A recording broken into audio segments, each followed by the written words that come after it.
Vamos iniciar a análise de uma nova questão sobre direito tributário em um concurso público. Acompanhe comigo, vamos analisar o enunciado e as alternativas.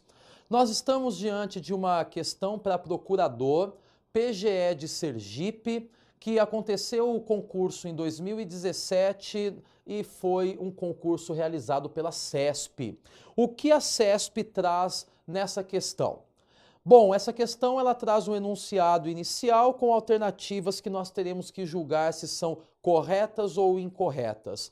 O enunciado diz que a principal distinção entre imunidade tributária e isenção tributária é que... Bom, meus caros, nós temos um enunciado que traz uma das questões que talvez enseje mais dúvida no dia a dia para aqueles que estudam tributário, para aqueles que aprofundam o tributário, ou seja, para aqueles que estão participando de concurso público. Por quê?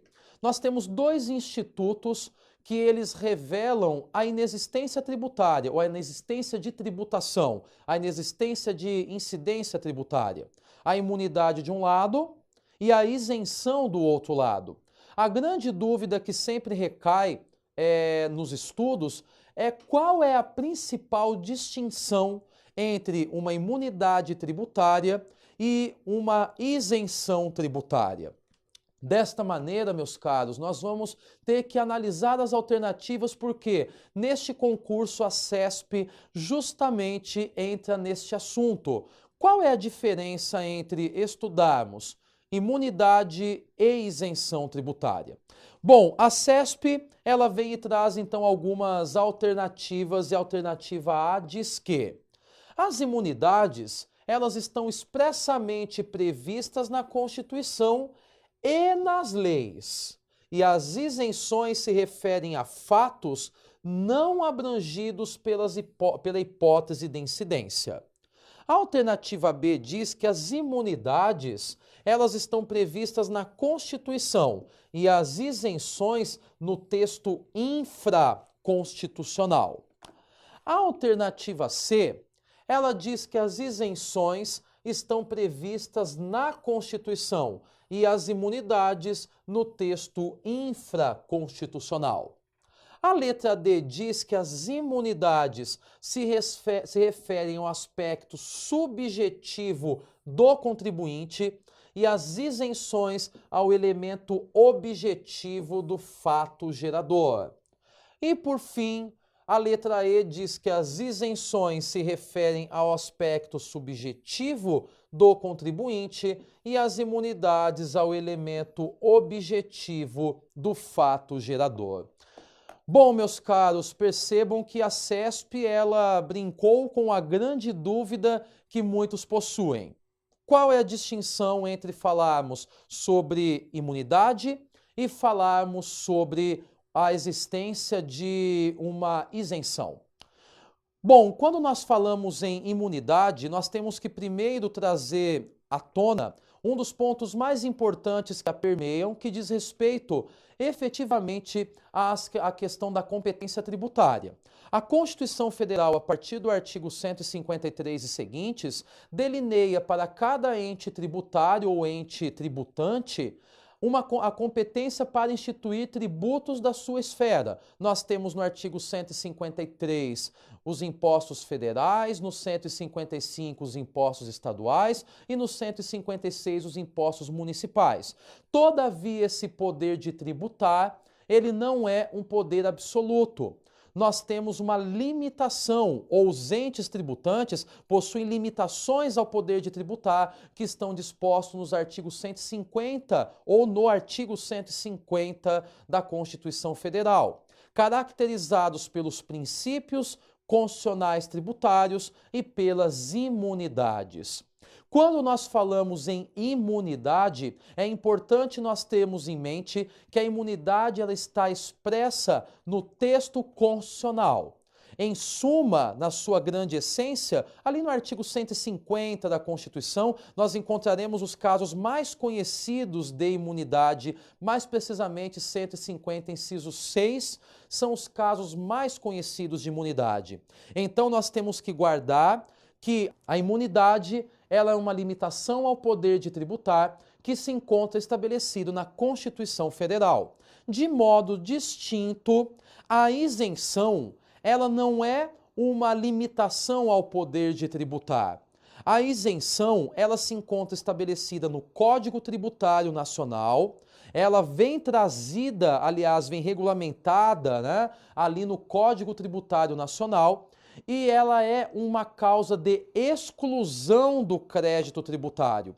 Para nós estudarmos a isenção, basta nós abrirmos o Código Tributário Nacional no artigo 176. E o artigo 176 ele diz assim, que a isenção, ainda quando prevista em contrato, é sempre decorrente de lei que especifique as condições e requisitos exigidos para a sua concessão, os tributos a que se aplica e, sendo o caso, o prazo de duração. Então percebam que, de acordo com o Código Tributário Nacional, no artigo 176, fica claro que a isenção decorre de lei, diferentemente do que acontece com as imunidades, que elas decorrem efetivamente do que conta-se disposto na Constituição Federal. Essa é a principal distinção entre imunidade, que se encontra na Constituição, e isenções que se encontram no Código Tributário Nacional e que fica muito claro no artigo 176, que demanda de uma lei infraconstitucional para que a mesma seja instituída.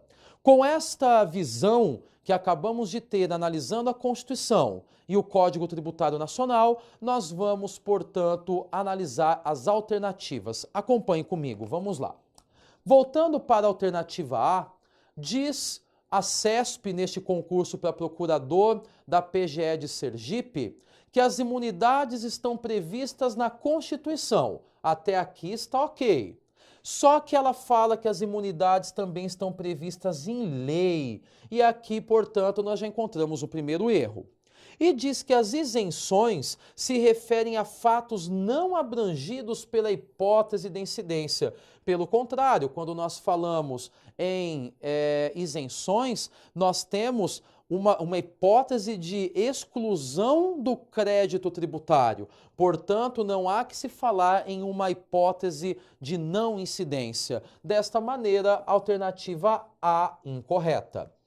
A alternativa B diz que as imunidades estão previstas na Constituição e as isenções no texto infraconstitucional. Aqui nós temos a letra B como alternativa efetivamente correta, porque as imunidades na Constituição estão e as isenções, conforme vimos no CTN, encontram-se em lei infraconstitucional. A letra C, ela diz que as isenções estão previstas em Constituição, o que está errado, e as imunidades estão previstas no texto infraconstitucional, que também encontra-se incorreto. E por fim, a letra D e E trazem que as imunidades se referem a aspectos subjetivos do contribuinte, ou seja, alega-se aqui que a imunidade se refere a aspectos da pessoa do contribuinte, e a isenção se refere a elementos ligados ao fato gerador. Acabamos de ver que o principal ponto de distinção é com relação a onde se encontram-se estabelecidas as isenções e imunidades, seja na Constituição, seja nas leis infraconstitucionais.